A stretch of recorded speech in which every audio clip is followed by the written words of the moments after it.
लोकशाहीची गळचेपी नका करू तुम्ही पण.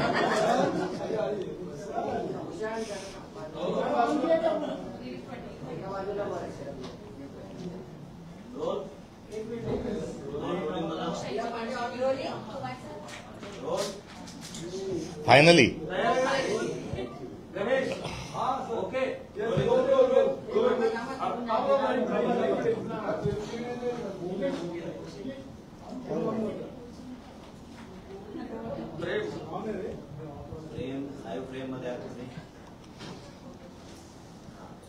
गणतंत्र, लोकतंत्र, लोकशाही ही शब्द भारताचा श्वास आहे आणि आम्ही सर्व भारतीय न्याय व्यवस्था या सर्व गोष्टी आपण जेव्हा उद्गारतो त्यामध्ये संसदीय लोकशाही प्रणाली ही याच्या मुळाशी कुठेतरी रुजलेली आहे. आणि अधिवेशन होतात कारण पूर्ण देशाची आणि पूर्ण राज्याची ग्रामसभा होऊ शकत नाही, म्हणून जनतेचा एक एक प्रतिनिधी आपण हा लोकसभेत आणि विधानसभेत पाठवतो आणि ते लोकप्रतिनिधी एवढ्या लोकांचे प्रतिनिधी म्हणून त्या ठिकाणी जातात आणि या प्रतिनिधींनी त्या ठिकाणी कायदे बनवावे, ज्या काही चिंतनीय गंभीर ज्या घटना असतील त्याच्या अनुषंगाने चिंतन करावं, शेतकऱ्यांच्या, सर्वसामान्यांच्या, नागरिकांच्या, शहरी लोकांच्या, शेतमजुरांच्या, महिलांच्या सर्व प्रश्नांचा उहापोह करावा आणि विकासही जो आहे तो विकास जे देवेंद्रजी अलीकडच्या काळात ज्याला विकास म्हणतात किंवा महायुती ते गाजर दाखवतो तो नव्हे, तो जो लोकमान्य गणमान्य जो विकास आहे, जो डॉक्टर अमर्त्य सेन यांनी जो जगाला अर्पण केला करिता त्यांना नोबेल पारितोषिकही मिळालंय, त्या ह्युमन डेव्हलपमेंट इंडेक्स यामध्ये याची मोजदाद होण्याच्या अनुषंगानं आपण काम करावं. आणि या सर्व गोष्टी करण्यात असताना सत्ताधारी विरोधकांच्या मताचा आदर असणं या सर्व गोष्टी होणं अभिप्रेत आहे. आपल्या संस्कृतीत आणि महाराष्ट्र धर्मात तुकाराम महाराजांनी सांगितलं की निंदकाचे घर असावे शेजारी. त्यामुळे निंदा करणाऱ्या माणसाला त्यांचंही ऐकून घ्यावं आणि जेवढी टीका होईल तेवढं अधिक चांगला निर्णय होईल असं मानणारा आपला महाराष्ट्र धर्म आहे, अशी आपली संस्कृती आहे. आणि एकंदरीत हे सर्व सुरू असताना काल महाराष्ट्राच्या विधिमंडळाच्या अधिवेशनाचं काल सूप वाचलं, पावसाळी अधिवेशनाचं. आणि यातून काय संदेश गेला, यातून हाती काय आलं, तर राजा उदार झाला, हाती भोपळा लागला. आणि हा भोपळा जेव्हा चिरला तेव्हा हा काळा कुट्ट निघाला. या अधिवेशनामध्ये शेतकऱ्यांच्या प्रश्नाची म्हणजे पीक विम्याचे पैसे मिळाले नाही त्या संदर्भात, अतिवृष्टीमध्ये जे नुकसान झालं त्याच्या नुकसान भरपाईच्या संदर्भात, खरीपांमध्ये आलेल्या अडचणी, त्या ठिकाणी उद्भवलेले जे वेगवेगळे वातावरणाचे जे प्रश्न आहे आणि कर्जमाफीच्या अनुषंगानं सरकारनं दिलेलं वचन, त्यानंतर जे क्रॉप लोन आपलं असतं पीक कर्ज त्याची घसरलेली जी काही आकडेवारी आहे, पर्यायाने सावकारी वाढत चालली आहे, यावर कुठल्याही प्रकारची चर्चा झाली नाही. महाराष्ट्रातील महिला या असुरक्षित आहेत. गत 3 महिन्यामध्ये 800 पेक्षा अधिक महिला ज्या आहेत या लापता झालेल्या आहेत, त्यांचा शोध लागलेला नाही. एकीकडे लाडकी बहीण म्हणतात आणि जर एवढ्या मोठ्या प्रमाणावर जर हजाराच्या घरात जर माता भगिनी इथल्या लेकीबाळी जर महाराष्ट्रातल्या लापता होत असतील तर केवढा मोठा हा सुरक्षिततेचा प्रश्न आहे महिलांच्या, त्या संदर्भात चर्चा झाली नाही. बेरोजगार युवकांच्या संदर्भात कुठलीही चर्चा झाली नाही. शहरांच्या ज्या वाढत्या समस्या आहेत आणि महानगरपालिकेचा जो बोकाळलेला भ्रष्टाचार आहे आणि नागरिक सुविधांचा अभाव आहे त्यावर कुठल्याही प्रकारची चर्चा झाली नाही. त्यामुळे भरपूर जे मुद्दे होते, ज्या मुद्द्याची चर्चा होऊन त्याचं समाधान होणं अपेक्षित होतं, हे काही झालं नाही. पहिल्याच दिवशी कपात सूचना केल्या, म्हणजे आधीच मागच्या अधिवेशनामध्ये जो अर्थसंकल्प सादर केला होता त्याची ऐसी की तैसी ही दुसऱ्याच लगेचच्या अधिवेशनामध्ये केल्या जाते. अर्थसंकल्प मांडतात कशाला? आणि या सगळ्या गोष्टी असताना याच्यावर कुठेही चर्चा झाली नाही.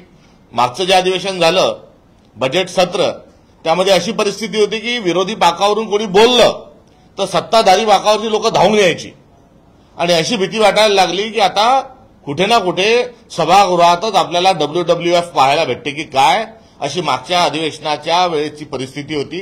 मात्र महाराष्ट्रातल्या सर्व जाणत्या मंडळींनी त्या ठिकाणी एकत्र येऊन तो टोन सेट करण्याचा प्रयत्न केला आणि विरोधकांना बोलू दिल्या गेलं नाही, गळचीपी त्यांची झाली. मात्र त्या ठिकाणी कोणतीही अप्रिय घटना म्हणजे मारामारीसारखी तिथे बोलू न देणं ही अप्रियच आहे. त्या ठिकाणी साधक वादक स्वरूपाच्या चर्चा न होऊ देणं हेही अप्रियच आहे. मात्र इथपर कुठलीही हाणामारी त्या ठिकाणी अधिवेशनात झाली नाही. या अधिवेशनात काय झालं, हे अधिवेशन कशासाठी गाजलं?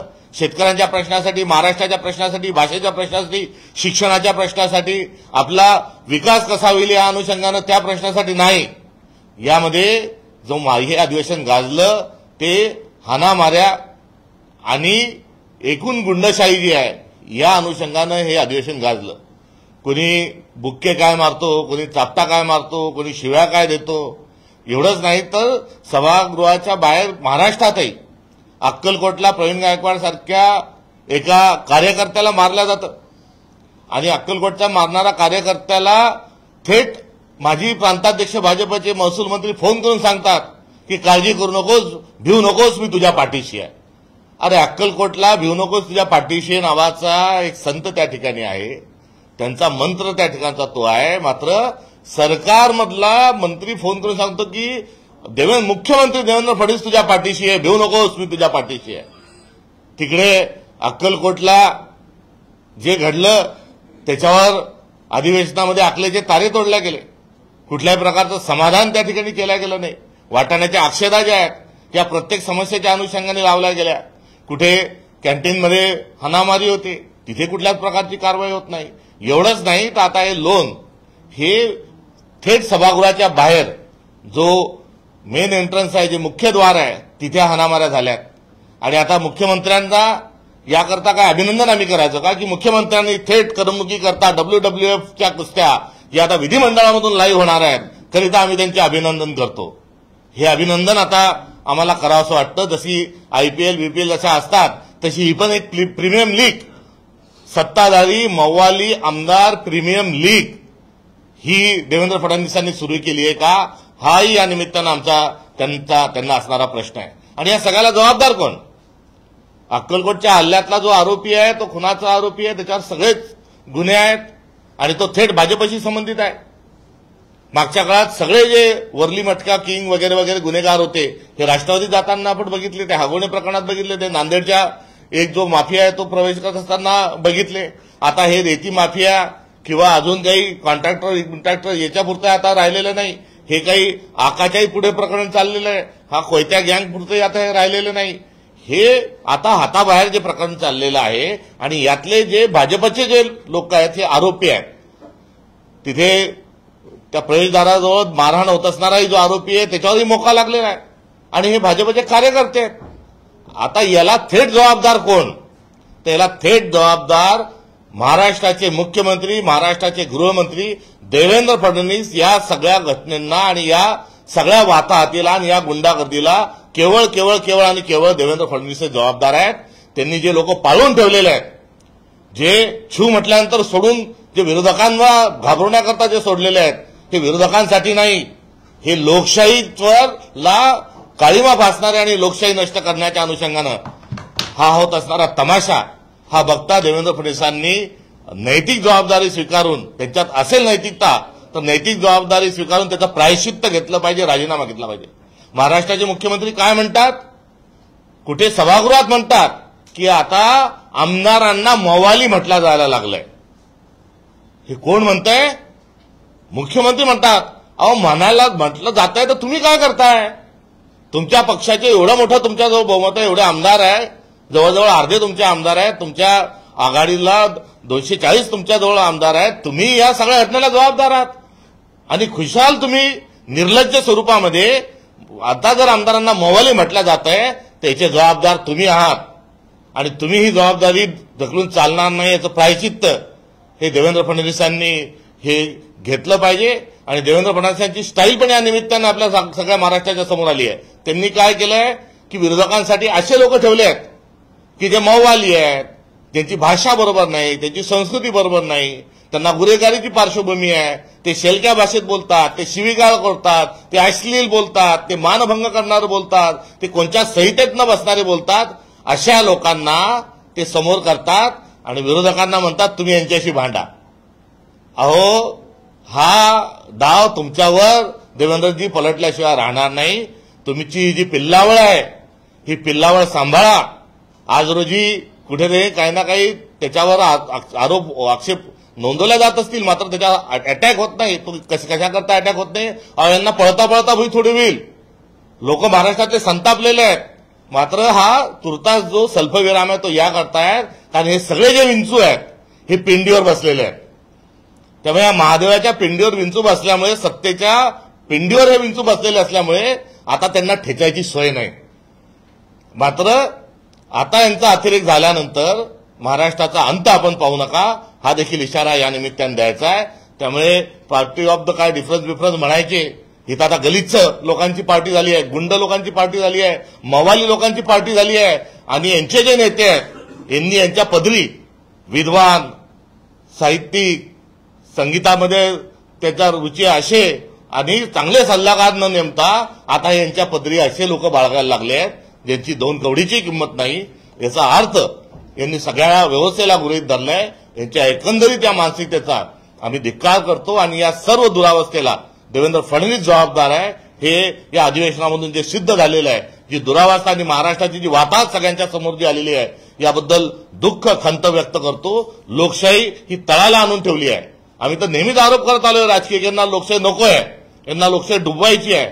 आता त्यांनी तळाला लोकशाही आणून ठेवलेली आहे. या अधिवेशनातला सगळा जो तमाशा जो झालेला आहे, या सगळ्या तमाशाचा निष्कर्ष हा आहे की यांना संसदीय लोकशाही प्रणाली यांना मान्य नाही, यांना कुठल्याही विषयावर चर्चा करायच्या नाही, यांना चर्चा होऊ द्यायच्या नाही, यांना त्यांचाच टेंबा मिळवायचा आहे आणि भ्रष्टाचार करायचा आहे.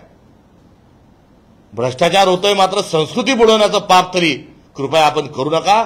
सभ्यतेने राहा आणि याला जबाबदार थेट मुख्यमंत्री असल्याचा पुनरुच्चार या ठिकाणी करतो आणि त्याचं प्रायश्चित्त त्यांनी घ्यावं आणि त्यांनी त्यांच्या गृहमंत्र्यापासून, मुख्यमंत्रीपदापासून दूर व्हावं, ही मागणी आम्ही या निमित्ताने करतो. या संपूर्ण अधिवेशनाच्या काळामध्ये हनी ट्रॅपचं प्रकरण जे ते खूप गाजलं होतं. इकडे सत्ताधारी पक्ष म्हणतात की हनी ट्रॅप म्हणजे हानीच नाही, पण आता तुमच्याच पक्षाचे विजय वडेट्टीवार म्हटले की हनी ट्रॅपचे एवढे पुरावे सरकारकडे सुद्धा आहेत आणि त्यासोबत आमच्याकडे पण आहे. ज्यावेळेस दाखवायची गरज वेळ येईल त्यावेळी तिकीट लावून दाखवू. हनी ट्रॅप जो आहे ही बाब सत्य आहे आणि हनी ट्रॅप ही सावली आहे. मूळ जे कांड आहे आणि मूळ जे प्रकरण आहे ते समृद्धी महामार्ग हे मूळ त्याचं कारण आहे. समृद्धी महामार्गात 20,000 कोटी रुपयांचा भ्रष्टाचार झालेला आहे. हा आरोप काँग्रेसने यापूर्वीच केलेला आहे. आता या 20,000 कोटी मधले जे दुवे होते त्यांनी हा तिथून पैसा लुटला आणि तो पैसा उडवला आणि तो पैसा कशा कशा मार्गाने खर्च झाला याचं एक हनी ट्रॅप एक छोटं त्यातलं हे उदाहरण आहे. त्यामुळे समृद्धी महामार्गातल्या भ्रष्टाचाराचं पाप हे या हनी ट्रॅपच्या माध्यमातून सगळ्यांच्या समोर आलंय. मात्र हा हनी ट्रॅप जो आहे याच्या खोलात सरकार जर गेलं तर हा 20,000 कोटीचा भ्रष्टाचार उघडा होईल. करिता या हनी ट्रॅपला गृह मंत्रालयाच्या पातळीवर आणि जो MMRDAच्या माध्यमातून आणि इतर जे विभाग आहेत या माध्यमातून या प्रकरणाला थेट मुख्यमंत्री देवेंद्र फडणवीस दाबण्याचा प्रयत्न करत आहेत.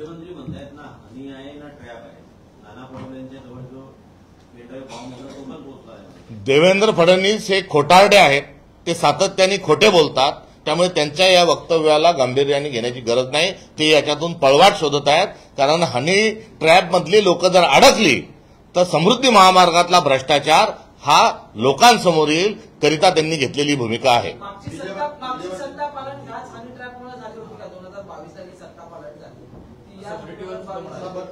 अशा प्रकारची चर्चा आहे आणि या चर्चेमध्ये दम आहे आणि हा समृद्धीचा जो खेळ आहे हा खेळ कधीपासून खेळला जात आहे, हा मंजुरात देण्यापासून तर आतापर्यंत त्या कोणत्या तरी महागड्या गाडीत फिरल्यापर्यंत हा सगळ्या घटनाक्रम जर आपण बघितला तर या आरोपामध्ये अर्थ असल्याचं आपल्याला निदर्शन असेल.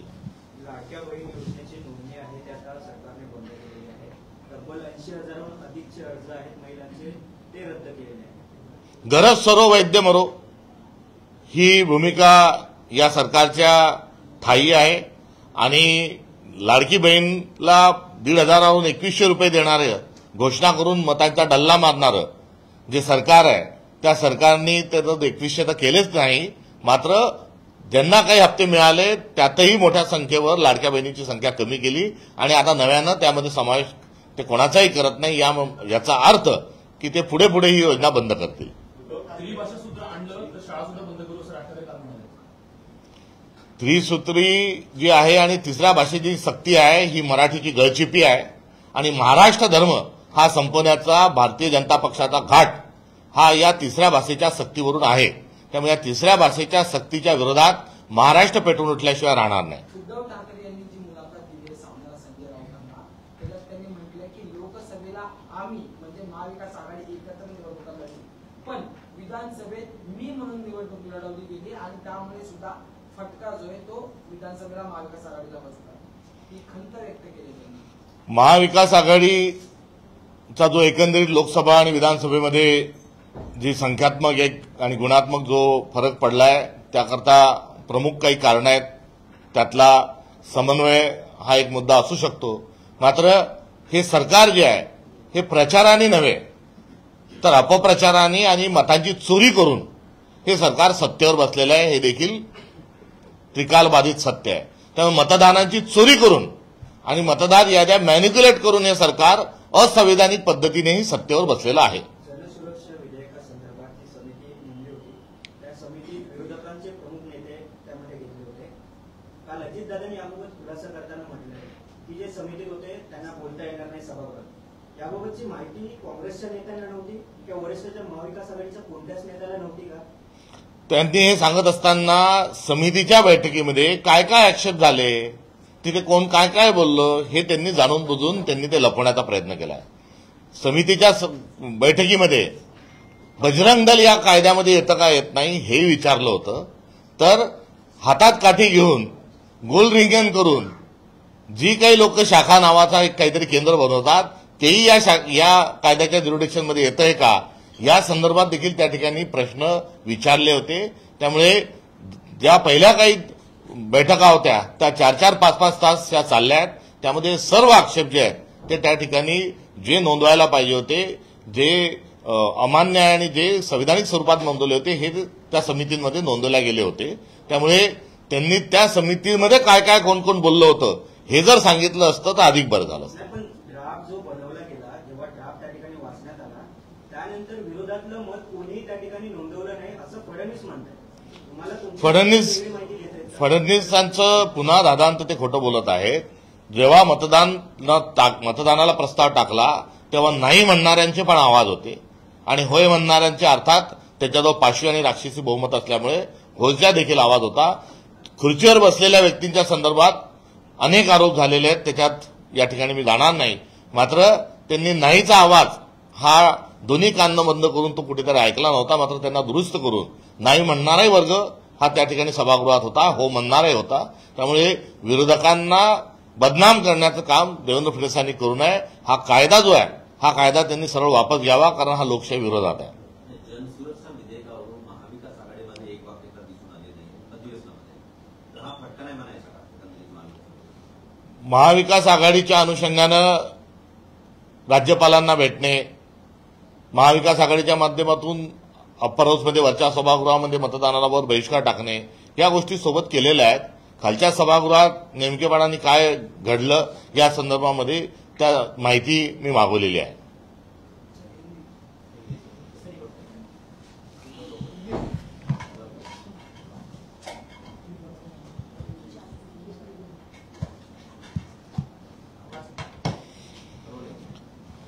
गणतंत्र लोकतंत्र जो शब्द का इस्तेमाल होता है उसके पीछे भारत की एक व्यवस्था है और एक सभ्यता भी है. पूरे देश की ग्राम सभा नहीं हो सकती, राज्य की ग्राम सभा नहीं हो सकती, तो एक नुमाइंदा, एक प्रतिनिधि ये संसद में भेजा जाता है, एक विधानसभा में भेजा जाता है और वो जनता के प्रतिनिधि के नाते उनकी समस्या, उनकी आकांक्षा, उनकी अपेक्षा जो है वो वहां पर रखते हुए जो समस्या है, जो दिक्कतें है, जो जिन किन चीजों की किल्लतें हैं, वो सारी चीजें वहां रखते हैं। मगर आए दिन महाराष्ट्र की विधानसभा में बदकिस्मती से जो चर्चा है, डिबेट जो है, वो डिबेट देखने के लिए दिखना बंद हुआ है और डिबेट के बदले वहां पर WWF की कुश्तियां ये देखी जा रही है। तो गणतंत्र का गला घोटने का काम देवेंद्र फडणवीस और भारतीय जनता पार्टी कर रही है। इस अधिवेशन से कुछ नहीं निकला। ये अधिवेशन से जो बेरोजगारों की, किसानों की, महिलाओं की, शहरी निकाय में रहने वाले लोगों की जो सारी समस्या थी, उसमें एक भी समस्या पर चर्चा नहीं हुई, एक भी समस्या का समाधान पिछले अधिवेशन में नहीं हुआ। केवल मारपीट देखने के लिए मिली और अंत में जो होम मिनिस्टर है और वही खुद चीफ मिनिस्टर भी है, मुख्यमंत्री है, उन्होंने भरे सभागार में कहा कि लोग कहते हैं कि महाराष्ट्र की विधानसभा में महुवाली विधायक बैठे हुए हैं। और ये कौन कह रहा है? तो सीएम कह रहे हैं। अरे आप बहुमत में हो, आपके पास लॉ एंड ऑर्डर संभालने की जिम्मेदारी आपकी है, और यदि आप ही बोलते हो कि एमएलए महुवाली हो गए हैं, तो इसके सीधे जिम्मेदारी आप पर है। आपने इस जिम्मेदारी का स्वीकार करते हुए आपने पद तो छोड़ना चाहिए और प्रायश्चित करना चाहिए, ये हमारी मांग है। Thank you. राज ठाकरे की कल सभा हुई जिसमें उन्होंने कहा कि अगर महाराष्ट्र सरकार फिर से हिंदी भाषा या ट्राई लैंग्वेज लाने की कोशिश करेगी तो वो स्कूल बंद करवा देंगे। महाराष्ट्र में जो तीसरी भाषा का जो आग्रह है, उस आग्रह के पीछे भारतीय जनता पार्टी की राजनीति छुपी हुई है। जो महाराष्ट्र का जो संत साहित्य है, शिव शाहू फुले अम्बेडकर की जो सोच है और लैंग्विस्टिक में हमारी मराठी भाषा की जो समृद्धता है, उसको खत्म करके महाराष्ट्र को एक गायपट्टा के तौर पर लाने का प्रयास भारतीय जनता पार्टी का है। हिंदी, हिंदुत्व और हिंदू राष्ट्र में मराठी भाषा अटकल आ रही है, इसको मराठी भाषा को ही खत्म किया जाए, ये उनका तरीका है, ये उनका अंदाज है। और बंच ऑफ थॉट में एक ही जैसी भाषा पूरे देश में रहे, ये उनका एजेंडा है। मगर कांग्रेस जो है, विविधता में एकता ही भारत की विशेषता, और उस विविधता को हम बरकरार रखना चाहते हैं। संविधान की अनुसूची 8 में जो 22 भाषा है, वो 22 के 22 भाषा हाथों में हाथ डालकर भाई भाई जैसे रहे, उनके आपस में संवाद रहे, रोटी बेटी व्यवहार हुए, और भारत की समृद्धि जो है भाषा की, वो बरकरार रहे। ये हमारा कांग्रेस का, उसका हमारी भूमिका है। और हम भी जो 16 अप्रैल के GR निकला था, उसके 17 तारीख से इसी भूमिका को लेकर ये किसी भी हाल में इस निर्णय को के खिलाफ हम हैं, उसको लागू न करने देने का हमने मन भी पूरा बना लिया है, और हम इसी की हिमायत करते हुए आगे चल रहे हैं।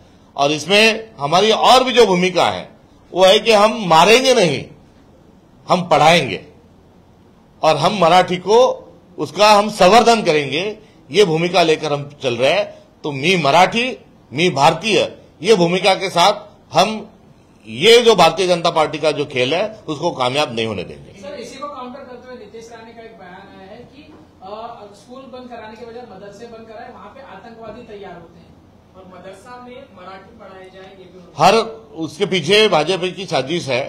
भाजपा हर चीज में भारत पाकिस्तान हिंदू मुस्लिम करना, ये उनका आए दिन का खेल है। और इस बार भी ये कोई हिंदी बनाम मराठी वाली ये लड़ाई नहीं है, मगर इससे भी वो आपस में दो भाषाओं को लड़ाने का पाप वो कर रहे हैं, और इसी ढंग में आगे लेके जाने के लिए उन्होंने इस प्रकार सा बेतुका बयान किया है।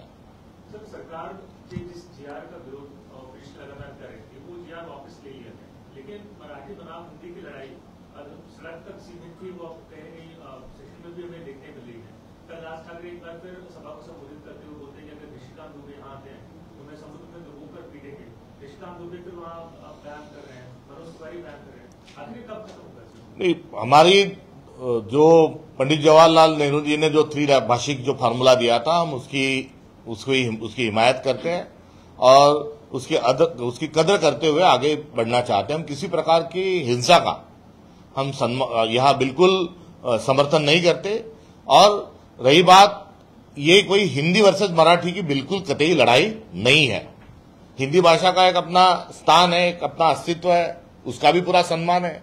और मराठी जो भाषा है, जो मराठी भाषा को लेकर ये राज्य बना है, तो मराठी भी भाषा का जो है वो सम्मान और संवर्धन होना चाहिए। ये सब लोगों की राय होना चाहिए, नागरिकों ने भी इसी प्रकार से इसमें, क्योंकि पोलराइजेशन में देवेंद्र फडणवीस और भारतीय जनता पार्टी माहिर है और ये पोलराइजेशन करके उनका राजनीतिक एजेंडा है, मगर हम सबको यही पे रहना है। इसलिए मराठी एक रिच भाषा है, 2400 साल पहले उसका जन्म हुआ है, क्लासिकल लैंग्वेज, ये स्टेटस अभी अभी उसको मिला है और मराठी का संवर्धन करने के लिए सभी ने, जिसको मराठी नहीं आती उन्होंने भी प्रयास करना चाहिए, क्योंकि हमारी जो खूबसूरती है देश की वो विविधता है और उसमें मराठी का भी एक बहुत बड़ा योगदान हमारे भारत के इतिहास में है, हमारे भारत के संस्कृति में है और ये किसी को इसको नामंजूर करने के लिए, ना कबूल करने के लिए कोई इसमें दिक्कत नहीं, सबको ये मंजूर है, मगर ये टेंशन पैदा करना ये कुछ दलों का और कुछ प्रवृत्तियों का काम है, उससे बचने की जरूरत है। सर, उद्धव ठाकरे का अपने सामना पेपर में एक इंटरव्यू है जिसमें उन्होंने कहा कि लोकसभा में हम साथ में लड़े थे इसीलिए जीते महाविकास आघाड़ी, लेकिन विधानसभा में मैं ज्यादा हो गया था, मतलब मीपना ज्यादा आ गया था और इसलिए हार हुई। कहीं ना कहीं कुछ ना कुछ हमें जरूर खामियां रही होगी, समन्वय का एक अभाव भी कहीं रहा होगा, मगर उसके साथ साथ मतों की चोरी करके देवेंद्र फडणवीस सरकार बनी हुई है, वो मुख्यमंत्री बनी हुई है, तो मतों का चोरी वाला भी जो हिस्सा है वो भी बहुत बड़ा है।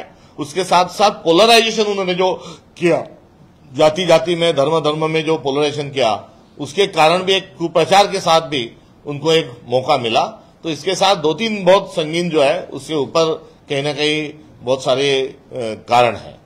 सर, आज एक लंबे अरसे बाद इंडिया अलायंस की बैठक होने वाली है, उद्धव ठाकरे इस बैठक में शामिल होने वाले हैं, लेकिन चर्चा उनके एक बयान की है जो उन्होंने कल सेशन में दिया था। तो मुझसे सवाल किया गया कि आपको एक ऑफर मिला है फडणवीस द्वारा, वो कहते हैं कि अंदर का मामला है, क्या इस अंदर के मामले में जो चर्चा उनके बीच चल रही है इससे साफ तौर पर कांग्रेस को या महाविकास आघाड़ी को या इंडिया अलायंस को नुकसान होगा? क्योंकि संजय सिंह अंदर का मामला बाहर जब तक नहीं आता तब तक इस पर कुछ बोलना उचित नहीं रहेगा। क्योंकि आम आदमी पार्टी ने खुद को आपसे अलग कर लिया, इंडिया अलायंस से अलग कर लिया। संजय सिंह कहते हैं कि हमने इससे पहले इतने चुनाव लड़े थे दिल्ली हरियाणा में। 2019 में एक विशिष्ट राजनीतिक परिस्थिति पैदा होने के बाद महाविकास आघाड़ी महाराष्ट्र में निर्माण हुई और 2022-23 के चलते देश में एंटी बीजेपी इंडिया अलायंस का गठन हुआ और दोनों चुनाव जो है विधानसभा और लोकसभा हम महाविकास आघाड़ी अर्थात इंडिया अलायंस के साथ लड़े। अभी अगला चुनाव 2029 में जो होने जा रहा है तब तक देखो और क्या क्या उसमें होता है, मगर सबका इकट्ठा आने का कारण जो था ये जुल्मी बीजेपी से देश को बचाना। सर, विशेष घनश्याम आंदोलन के मद्देनजर कहीं न कहीं कांग्रेस हाईकमांड और स्टेट कांग्रेस के बीच में कोई असमय दिखाई दे रहा है, क्योंकि जिस तरीके से आपके नेता विधानसभा में एक तरीके से वॉकआउट करना चाहिए था, वही वडेट्टीवार कहते हैं कि मैं रहता तो मैं फाड़ देता था बिल, और इस तरीके की आक्रामकता होनी चाहिए वो दिखी नहीं। उसके बाद जब हाईकमांड से निर्देश आया तब ऊपरी सदन में इसका वॉकआउट किया गया। नहीं, इसमें समन्वय के साथ प्रदेश कांग्रेस कमेटी ने टिप्पणी देना और जो डिसेंट नोट है उसको सबके साथ साझा किया था और उस दिन एकाएक विधेयक आने के कारण निचले सभागृह में विधानसभा में उसके बहस को लेके कई बहुत सारी अलग अलग राय आ रही है, मगर ऊपर के सभागार में टाइम होते हुए चलते हुए समझ में आने के कारण वहां पर कांग्रेस पार्टी ने डिसेंट नोट भी दिया। वहां अभिजीत वंजारी जो है हमारे, उन्होंने पुरजोर तरीके से उसका विरोध भी किया, पोल मांगने पर पोल न देते हुए वॉकआउट भी किया। इसलिए ये कांग्रेस पार्टी पूरे तरीके से इसके खिलाफ में, इतना ही नहीं तो पिछले 2 दिनों से आप महाराष्ट्र में नजर डालोगे तो इस काले कानून का बहुत सारी जगह हमने उसकी होली की है, उसको जलाया है। तो कांग्रेस पार्टी पूरा इसके खिलाफ में है। हम सड़क पर भी उतरे हुए हैं, अन्य भी कुछ जो वहां सिविल सोसाइटी है उनके साथ भी हम इस मुद्दे पे है। तो कांग्रेस पार्टी पुरजोर तरीके से इस बिल के खिलाफ में है। अब विधानमंडल में क्या घटना हुई और कैसे रहा इसका रिपोर्ट उनसे मांगा है।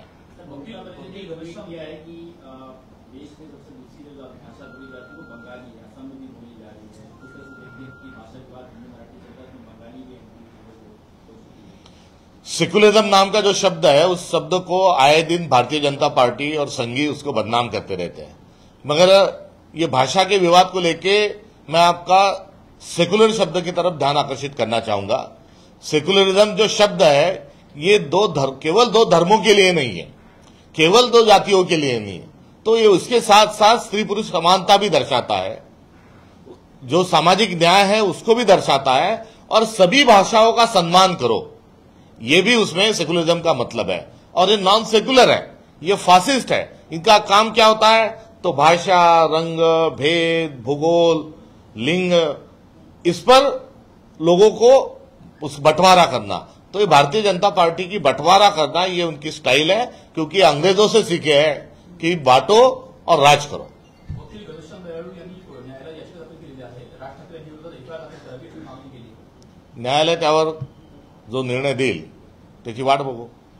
स्थानीय निकाय के चुनाव नजदीक है और ऐसे में गठबंधन की जरूरत है, लेकिन तमाम पार्टी अपने अपने अकेले लड़ने की भी तैयारी कर रही है। तो ऐसे में कांग्रेस की हमने दो तीन महीने पहले ही हमारा कांग्रेस पार्टी का जो पक्ष आपके सामने रखा है, और उसको लेकर हमारी जिला स्तरीय और डिवीजन वाइज मीटिंग भी चल रही है।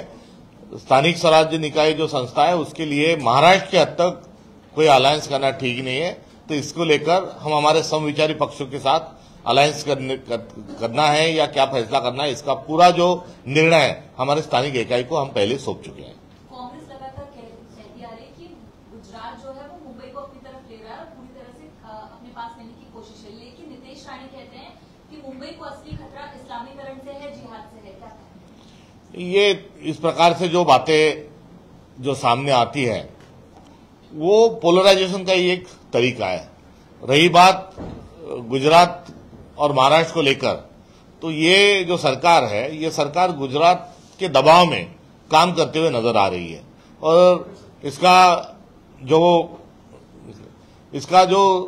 डिटेल है वो ये है कि पिछले दिनों देखा कि महाराष्ट्र के में जो सेंट्रल गवर्नमेंट के, सेंट्रल इंडिया के जो बहुत सारे डिपार्टमेंट थे, इकडे असं नहीं इकडे प्लीज, महाराष्ट्र के भारत सरकार के बहुत सारे जो विभाग थे, जिसके हेडक्वार्टर महाराष्ट्र में थे, मुंबई से हटाकर या नागपुर से हटाकर, पुणे से हटाकर वो गुजरात में लेके गए। इतना ही नहीं, तो बहुत सारे जो उद्योग है, जो बड़े बड़े उद्योग थे, उसको भी महाराष्ट्र से उठाकर गुजरात में पटकने का काम पिछले दिनों हुआ। इसलिए ये सरकार जो है, ये महाराष्ट्र के लिए काम नहीं कर रही है, तो गुजरात के इशारे पे काम कर रही है। ये आरोप पिछले लंबे समय से कांग्रेस कर रही है। शकुनी मामा भी कहा है। अब वो रोज कुछ रट के आते हैं और ध्यान आकर्षण करने के लिए बयान देते हैं, तो और मैं उसमें अंडरलाइन करना